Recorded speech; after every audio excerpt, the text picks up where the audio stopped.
Fellas, welcome back to another YouTube video. If you don't know me by now, my name is Adi Herva. I am 23 years old and I am living my best life because of online personal training, and due to that, I am growing my social brand. If you want to learn more from that, be sure to DM me on Instagram to learn more.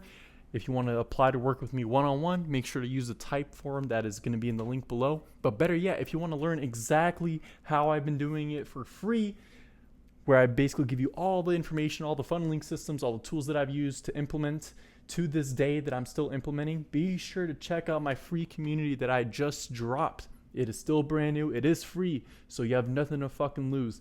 Be sure to go check it out. The link will be down below. But guys, in today's video, we are going to be talking about the 3 things that I wish I knew before I got into sales.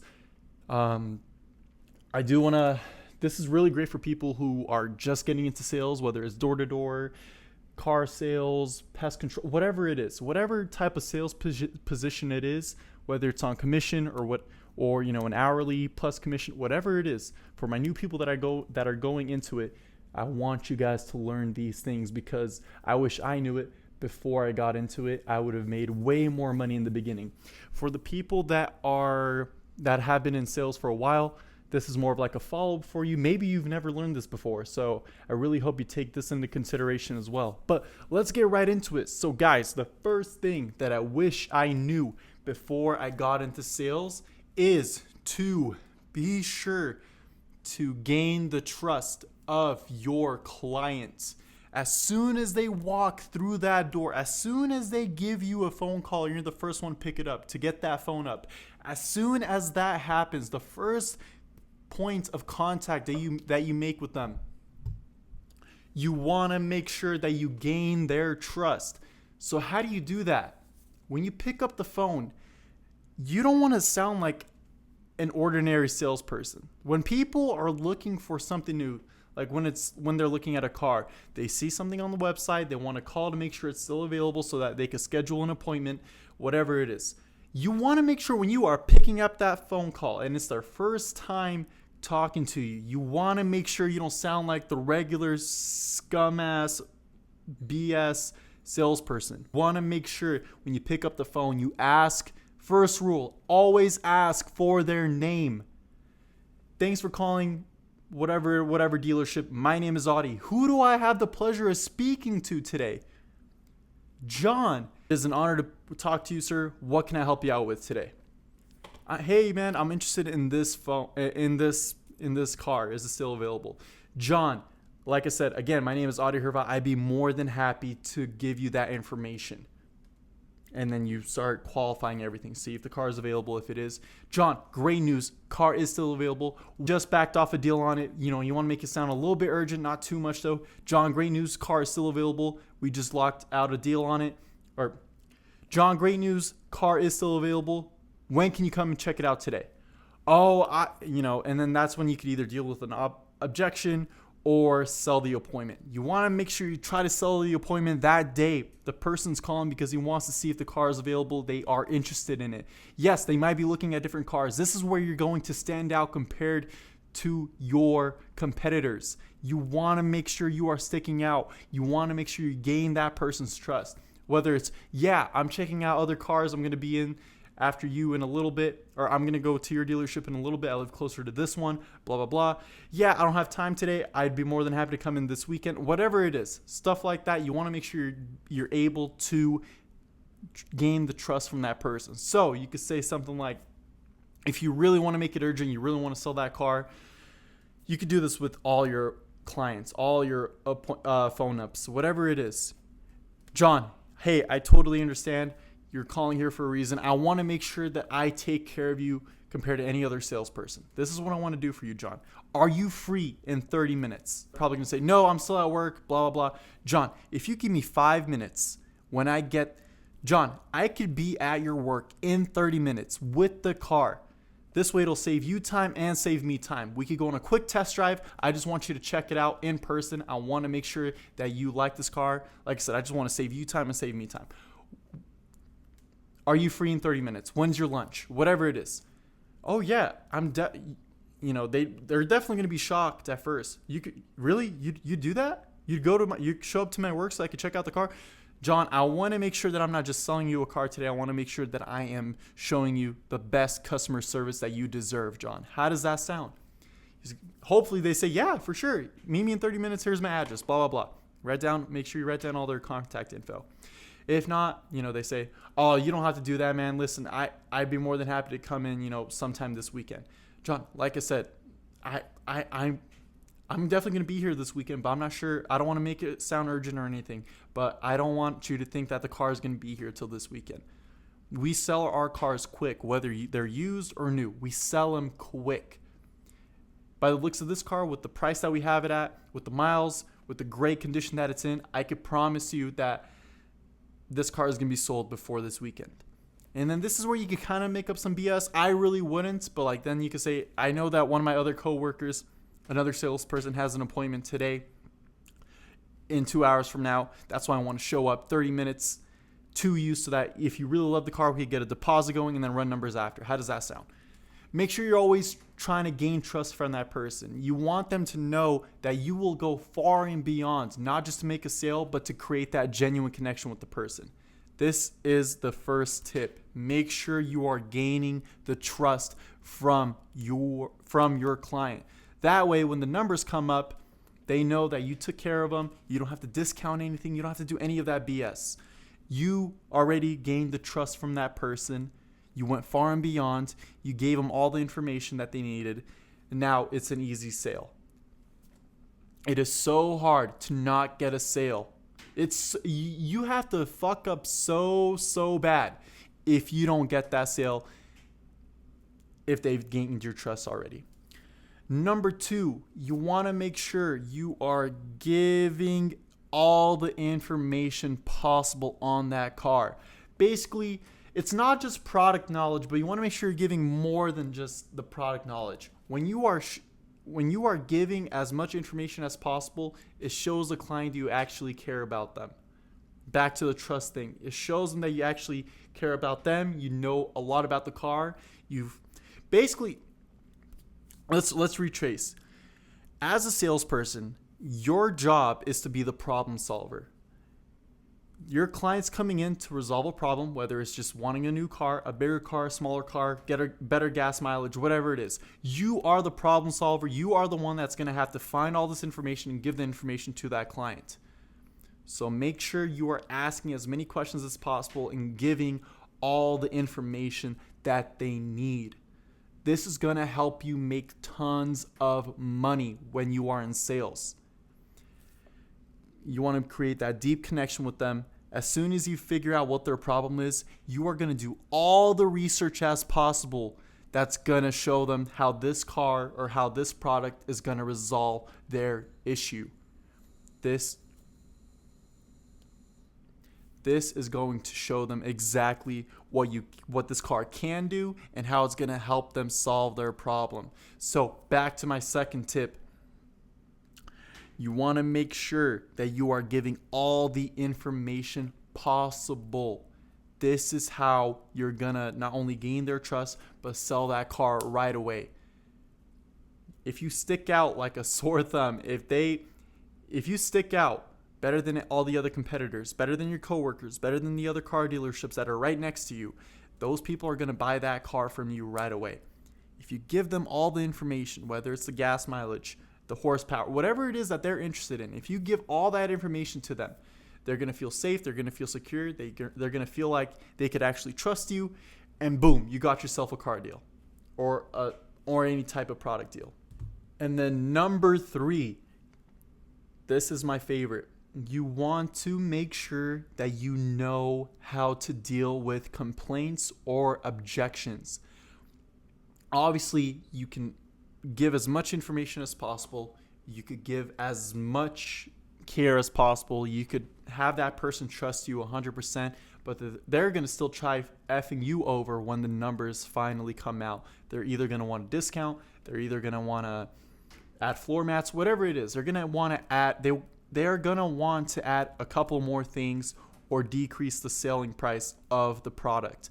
which means that you're not going to make as much money as you should be when it comes to the car, when it comes to the product, whatever it is. So, and it's all because of their objections. And one thing that I've realized when I started sales, that I wanted to take care of them to the best of my ability. When I worked in car sales, we were on a point structure. So for every new car that you sold, you would obviously make that commission, back end, front end, but then you would also get 2 points for selling a new car. You would get 1 point for selling a used car. As soon as you get to 12 points, that's when your bonus hits. And then after every car you sell after that, I think you get like a $500 or $1,000 commission. Once when you hit 30 points after, I think you get $1,500 commission, stuff like that. So basically, the more cars you sell, the more you're going to make money. And sometimes it was hard to get that point structure, get to that bonus, at least for me in the beginning. So the thing that I messed up on is I didn't realize that. And I would still, have my manager discount these cars just to make my clients happy. And it's all because they had complaints and objections that I did not know how to handle. Whether it was the price, whether it was a spouse problem, whether it was a budgeting problem, whether it was, looking at another car, stuff like that. I did not know how to deal with objections, so I started asking my managers what to do. I started asking the coworkers that have been there forever how to deal with objections. They told me both the coworkers and the managers, the mentors, have told me to start reading Grant Cardone's books or start listening to his audiobooks, and that has helped me a lot. I said this in my past videos, but go on Audible or go buy his book on Amazon or whatever. It is called The Closer's Survival Guide by Grant Cardone. In this book, he literally goes into detail with literally every objection that you could think about. Everything, bro. The biggest ones that he goes through is the budgeting one and the spouse one, which is probably the objections that you guys get to this day. So make sure you read this. Make sure you write it down. Make sure you memorize it, because the one thing that you cannot do as a salesperson is to stutter, is to look weak. This is going to lose all of your credibility in a second. You want to make sure once when an objection comes up, you know how to handle it. Basically, you're going to isolate all of this to see if they actually have a finance problem or if they're just BSing. One of the biggest ones that I got, and even to this day with me selling my personal training online, is, oh, dude, that's way too much money for me. And hopefully, it's really easy when it comes to, selling cars. Like, they literally knew the price of the vehicle before they got in there. So you could just be straight up with them. Yeah, it definitely is a lot of money. And you knew that before you came in here. Do it anyway. It's the do it anyway close. It sounds so crazy and it sounds so stupid and too simple, but it fucking works. I remember one time when a husband and a wife came in, and the husband's like, oh man, like this is way too much money. Like this was like my first month. The husband said, dude, that's way too much money. And the wife literally just told him, honey, let's just do it anyway. Dude, he's like, yeah, you're right. So grabbed my pen and signed off on it, and we got the car ready. Grabbed the pen, signed off on it, and we got the car ready for him. Dude, I'm like, damn, that's a really good close. I'm going to start using that. It's called the do it anyway close. It works so much. Because one thing you want to realize is all these objections or all these complaints, or what is it? I think it's all these objections are just complaints. They're just complaining. That's it. You don't have to change anything. The best that they want you to do is to understand that it is a lot of money or whatever it is. You understand it, but you just do it anyway. It's called the do it anyway close, bro. Another one is a budgeting problem. Oh, dude, that's way too much of a monthly payment. Yeah, it is a month. It is. Oh, that's, they're going to say something like, that's too high of a payment right now for me, man. Yeah, I totally understand. It definitely is. And fuck. Just any type of budgeting question or complaint like that, you could easily handle it, because it's going to show you exactly if they are BSing or if it is really a budgeting problem. This is where you could isolate everything. A really good way to see if they're BSing or not is, let's say a car a car is like $1,000 a month. The payment is $1,000, and they're gonna say something like, "Oh, dude, that's way too much money." Yeah, for sure. If you don't mind me asking, what were you thinking of? Like, what type of monthly payment were you looking at? Oh man, I was looking at like a $700 payment, and this is where you could literally call them out.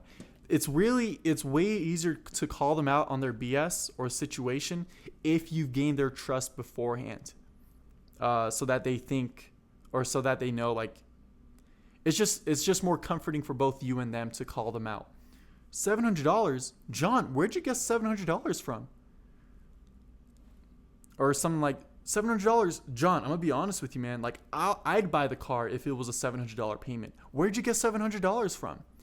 And then this is where you're gonna either hear him BS or actually give you a good reason on why it should be $700. So if it's just a BS, oh, I just like $700. It's a good payment for me. Yeah, it is. $700 is a great deal. But John, the market isn't like that anymore. This car is worth more than $700 a month. Are we really going to lose a deal over $300 a month? John, I'm going to need you to be a little bit more honest with me. You just came with $700 out of nowhere. Let's be a little bit more reasonable. Let me show you exactly why this car is $1,000. If you don't like the idea, we could always downgrade, and I could show you exactly a car that is worth $700 and what you would be missing with the packages, exterior, interior color, packages, all that good stuff. And then that's where you're going to isolate everything. Usually what I would do is I would literally upgrade. I would literally run to my manager, have him run numbers on even a more expensive car, and print that out and show him the numbers on that. That way it would make him look at the price a little bit differently when it comes to the car that he actually wants. So yeah, like I said, make sure you're dealing with these complaints. Make sure you know exactly what they're looking for. Make sure you know how to gain their trust. Go out of your way to meet their standards, or literally far and beyond their standards. If it's a phone up, if they can't come in today, take the car to them. Ask if you could take the car to them. The amount of people that don't do that is crazy. As soon as you hang up on that phone, make sure you send them a text message. Or when you're on the phone with them, "Sir, I'm John. I'm sending you a text message right now. Be sure, can you let me know if you get it?" "Yeah, I got it." "Okay, perfect. Make sure you opt into it." Or, "Perfect, this is my personal phone number. Make sure if you have any questions beforehand, you let me know. But this is my personal phone number, John. Before we schedule this appointment, make sure you give me a call or give me a text with whatever you need. I'll see you in a little bit." And then those two tips right there is going to sell you a lot of cars. As soon as that phone hangs up, send them a quick text message. Even that's like a little standard. Make sure you send them a quick voice recording of you and the car behind you.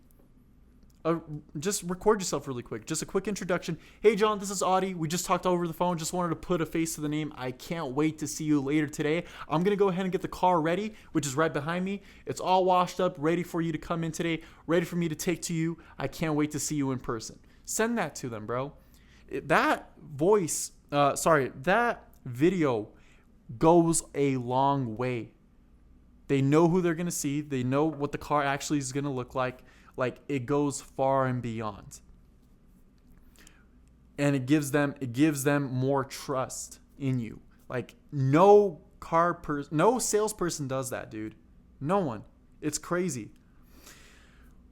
When they are giving you these problems, when they're telling you what they're looking for, make sure you remember what it is and do your research on that car. Whether it's the gas mile or the mile, or what's it called? The miles per gallon, the horsepower, the tires, the all-wheel drive, the smaller, bigger car, whatever it is, you are the problem solver. You have to let them know that. You have to realize that you're there to fix a problem for them. Don't waste their time. Don't waste your time. Ask as many questions as possible. Give them all the information that they would like to know about the car or about the product that you are selling. And third, make sure you know how to deal with these complaints and objections. Make sure you are not stuttering when the numbers come out. I know exactly like how hard it is, bro. Like, the numbers are, your managers. I know how hard this could be. Like, your manager's printing out numbers right now. You're about to bring out that pencil and ask for the sale. You're shaking, you're getting a little nervous because you're about to make some money or lose a deal and not make any money.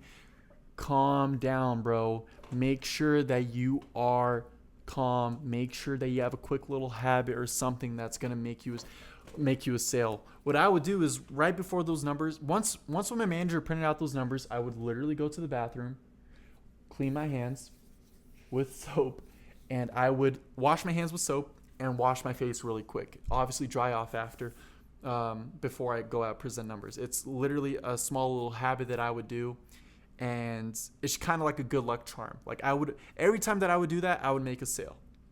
I'd go into the bathroom, well, obviously leave the paper in my manager's desk. He knows what I would do. Go to the bathroom, wash my hands, wash my face, go grab the paper and run numbers with that person. Make sure you ask for the sale and make sure you are ready to deal with any objection or any complaints possible. If you can't handle it, make sure you get a manager outro as well. And really quick too, make sure you get a manager intro if they are coming into the dealership. Make sure you introduce your manager to them. A lot of people don't do that. It's a nice little habit to start doing. Make sure you have a manager intro. Hey, can you go ahead and just say hi to my clients before we go out on a test drive? Or if you have to take the car to them, hey, can I just record you really quick and have you just say hi to my clients? Like shit like that is going to help you out the long way, because if you can't close them, the manager outro is going to be way easier because it's not going to be their first time meeting them. They're not going to feel as pressured, all that good stuff. So make sure if you can't close the deal yourself, ask for a manager outro. Maybe they could close it for you. I mean, they're managers for a reason. They know more than you. So ask for that. Ask for a manager to help you out, because obviously they make money if you make money. If you don't make money, they don't make money. It's literally, they're trying to help you. They're there for a reason. Make sure you ask for their help. But guys, that is all I have for you today. I hope you enjoyed it. Make sure you tune in. Make sure you subscribe, bro. I'm giving you free information. I hope you guys enjoyed it. But again, I have a free community now that goes into detail with the whole closing parts, all that as well, but more into detail about fitness. I said this before, I'll say it again. You cannot achieve greatness in life if you are unstable physically and mentally. To change that, you want to make sure you are going to the gym. Whether you have been going for a while or whether you have not started at all, make sure you join this free community that I have. It gives you all the information on what the tools that I have implemented through the use of trial and error, all these good stuff that literally, I basically found a cheat code that has helped me gain over 20 pounds of muscle in little to no time. If you're trying to lose weight, I have that tools. I have those tools as well. I have the nutrition plan for you. I have fitness challenges for you. And I have motivational and inspirational quotes if you need that as well. All that is in the free community. If you guys have any questions, be sure to direct message me on Instagram. I am more active on that. It'll be down in the link below. If you have any comments, be sure to leave them down there. I'd be more than happy to reply to those as well. But guys, that is all I have for you. I'll see you guys at the top.